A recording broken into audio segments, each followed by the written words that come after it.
जय Jain friends, I hope आप सभी बहुत अच्छे हैं, बहुत अच्छे से वीडियोस का वेट भी कर रहे हैं कि राम आएंगे बुक सीरीज़ में आगे क्या हुआ और मैं किस तरह से आपकी सुनी हुई रामायण को डिटेल में बताती हूँ।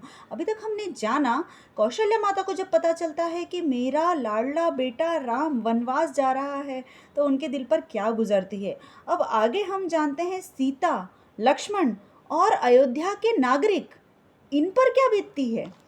सीता भी वनवास जा रही है, ये कैसे संभव है।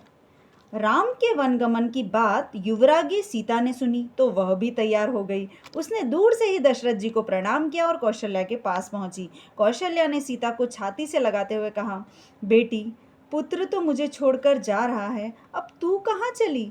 ऋण का भार तो राम के वन जाने से ही उतर जाएगा, तेरे जाने की क्या आवश्यकता है।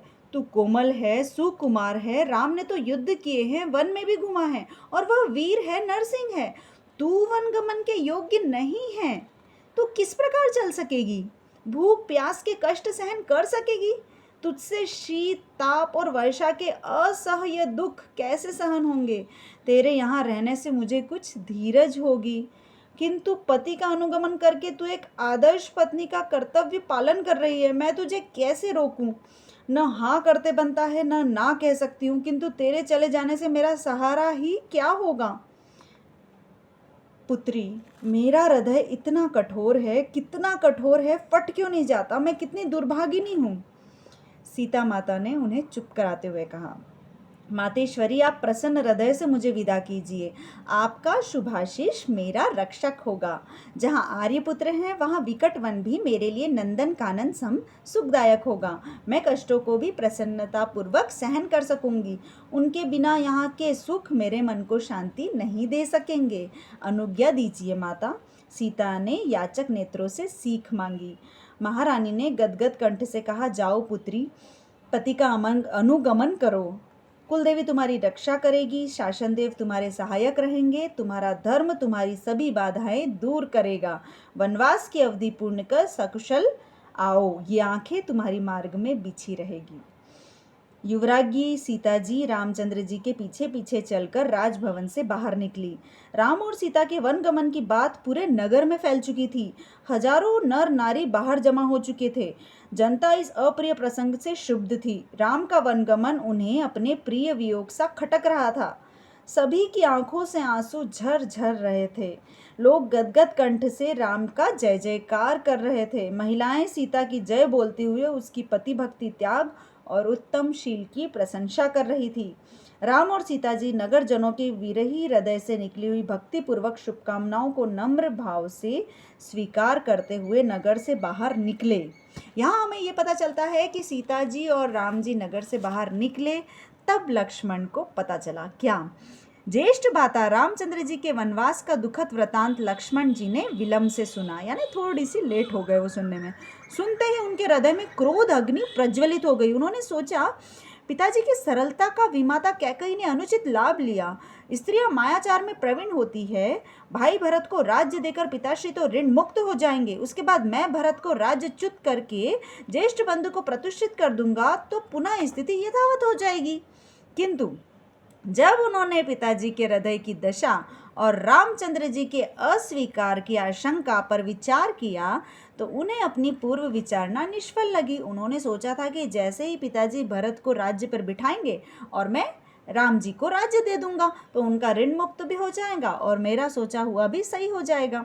लेकिन जब रामचंद्र जी की ने अस्वीकार किया तो उन्होंने भातृ वियोग वे सहन नहीं कर सके और उन्हीं का अनुगमन करने का निश्चय करके धनुष तथा बाणों से भरा हुआ तुनीड़ लेकर चल दिए। वे पिता की आज्ञा लेने गए। लक्ष्मण को भी राम का अनुगमन देखकर दशरथ जी के आहत हृदय पर फिर आघात लगा। उनकी वाणी अवरुद्ध हो गई। लक्ष्मण का तमतमाया मुंह देखकर वे उसका हृदय जान गए। उन्होंने हाथ ऊंचा कर दिया, यानी आशीर्वाद दे दिया। भरत तो जानते ही थे कि लक्ष्मण भी जाने वाले हैं। उन्हें वियोग में भी यह आश्वासन तो मिलता था कि लक्ष्मण जी के साथ रहने से रामचंद्र जी और सीता जी का वनवास का समय निरापद रहेगा और उनके कष्टों में कमी होगी। लक्ष्मण जी माता सुमित्रा के पास आए, प्रणाम किया और अपना अभिप्राय व्यक्त किया। सुमित्रा देवी पुत्र का अभिप्राय जानकर आहत हरिणी की भांति निःश्वास छोड़ने लगी। वत्स, तेरा निर्णय तो उचित है। राम और सीता के साथ तुम्हारा जाना आवश्यक भी है, किंतु मेरा हृदय अशांति का घर बन जाएगा। मैं भी ज्येष्ठा कौशल्या के समान तड़पती रहूंगी। अच्छा जाओ पुत्र, तुम्हारा प्रवास निर्विघ्न, मंगलमय और शीघ्र ही पुनर्मिलन वाला हो। माता को प्रणाम कर लक्ष्मण जी महारानी कौशल्या जी के पास पहुंचे, उनसे भी आज्ञा मांगी। रो रो कर थकी हुई राजमहेशी फिर रोने लगी। वे लक्ष्मण जी से भी प्रेम और वात्सल्य भाव रखती थी। अंत में शुभाशीष के साथ आज्ञा प्राप्त कर शीघ्र ही भवन से निकल गए और वन में पहुंचकर राम और सीता जी के साथ हो लिए। अब नागरिक जन लक्ष्मण जी को भी वन में जाते हुए देखकर नागरिक जन अधीर हो गए और उनके पीछे पीछे जाने लगे। इधर दशरथ जी ने सोचा, मेरे दोनों प्रिय एवं राज्य के लिए आधारभूत पुत्र वनवासी हो गए तो मैं यहाँ रहकर क्या करूँगा। विरह जन्य शोकाग्नि में जलते तड़पते रहने से तो पुत्रों के साथ वन में जाना ही उत्तम है। वैसे मैं इन सबको छोड़कर प्रवज्जित होना चाहता ही था। वे राज्य प्रसाद से निकल गए और उनके पीछे अंतःपुर परिवार भी निकल गया। राजा, अंतःपुर और अयोध्या के नागरिक सभी राम लक्ष्मण सीता के पीछे पीछे अयोध्या छोड़कर निकल गए। अयोध्या नगरी जन शून्य हो गई। राम लक्ष्मण और सीता प्रसन्नता पूर्वक वन में जा रहे थे। उनके पीछे से कोलाहलपूर्ण संबोधन सुना तो ठिठक गए।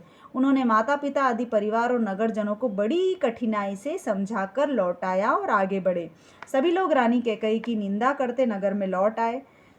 वनवासी त्रय को मार्ग में आए हुए लोगों, गांव के निवासियों ने अपने यहाँ रह जाने का अत्यंत आग्रह किया, किंतु वे नहीं माने और आगे बढ़ते रहे। अब भरत को जब पता चला तो भरत ने रानी कैकेयी से क्या कहा। श्री रामचंद्र जी, लक्ष्मण जी और सीता जी के वनवास के बाद भरत जी को राज्यसीन करने की विचारणा होने लगी, किंतु भरत जी ने स्वीकार नहीं किया और वे सर्वथा निषेध कर दिया। वे भातृ वियोग से खेदित और चिंतित रहते हुए अपनी माता कैकेयी पर आक्रोश करने लगे। उन्होंने माता से कहा, माँ, आपको यह कुबुद्धि क्यों सूझी? आपने कैसे मान लिया कि मैं ज्येष्ठ भ्राता की उपेक्षा एवं अवहेलना करके राजा हो जाऊंगा? अरे कम से कम मुझे पूछा तो होता। हाँ, आपने सारे संसार के सामने अपने को हीन बना लिया। आपकी इस कुत्सित मांग ने पिताश्री, माताओं, भातागण, समस्त परिवार और राज्य को दुख के गर्त में डाल दिया, मेरी शांति छीन ली। सदा प्रसन्न एवं प्रफुल्ल रहने वाला यह महालय गंभीर, उदास, शोक, रुदन एवं निःश्वासों से भरपूर हो गया। आपकी एक भूल ने सभी को अशांत बना दिया। हाँ देव, मेरी माता से ऐसा अनर्थ क्यों हुआ? जब कैकेयी ने सुना तो कैकेयी का चिंतन कैसा चलता है। पुत्र की बातें कैकेयी के हृदय में शूल के समान लगी। ये सब उन्होंने अपने लाडले बेटे के लिए तो किया। रामचंद्र आदि के प्रस्थान के समय उसका हृदय कोमल भी हो गया था और जन निंदा के समाचारों ने उसे अपने दुष्कृत्य का भान करा दिया था। फिर भी वह अपने मन को आश्वस्त कर रही थी कि भरत के राज्याभिषेक के बाद सब ठीक हो जाएगा। लेकिन ऐसा उसने सोचा था। उसने क्या सोचा था? यह परिवर्तन विषमता तो उत्पन्न करेगा ही। थोड़े दिनों तक उदासी, चिंता, विषाद रहेगा। फिर भरत के राज्याभिषेक से पुनः परिवर्तन होगा और भरत और मैं अपने कौशल से पुनः अनुकूल परिस्थिति का निर्माण कर लेंगे। उसके मन में यह शंका ही नहीं उठी कि भरत ही मेरी सारी आशा आशंकाओं को नष्ट कर देगा। जब उसका पुत्र भरत ही उसकी निंदा करने लगा तो वह हताश हो गई और अपने आप को महापापिनी मानने लगी। उसे लगा कि किसी को अपना मुख दिखाने योग्य भी नहीं रही। अब मेरा जीवित रहना ही उचित नहीं है। अपमानित जीवन से मरण उत्तम है। फिर विचारों में परिवर्तन हुआ। मैं मरकर भी अपने कलंक को नहीं धो सकती, किंतु अपनी मांग को समाप्त कर राम को लौटा सकती हूँ। राम आदि के वनवास का कारण मेरी मांग ही है। जब मैं अपनी मांग ही निरस्त कर दूंगी तो राम के लौट आने में कोई बाधा ही नहीं रहेगी। इस प्रकार मैं अपनी बिगड़ी हुई स्थिति को सुधार लूंगी। अब कैकेयी माता क्या प्रयास करती है? रामचंद्र जी को लौटाने क्या रामचंद्र जी लौट आएंगे? अगर नहीं लौट आएंगे तो उन्होंने जो सोचा था वो सफल नहीं होगा तो आगे क्या होगा?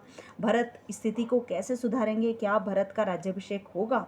ये सब हम जानेंगे नेक्स्ट पार्ट में। तब तक देखते रहिए, सुनते रहिए, राम आएंगे। अभी तक आपने सब्सक्राइब नहीं किया है तो जल्दी से सब्सक्राइब कीजिए। और आपको वीडियोस कैसे लग रहे हैं, आपके क्या सजेशंस हैं, कमेंट बॉक्स में ज़रूर लिखिए। जय जिनेंद्र।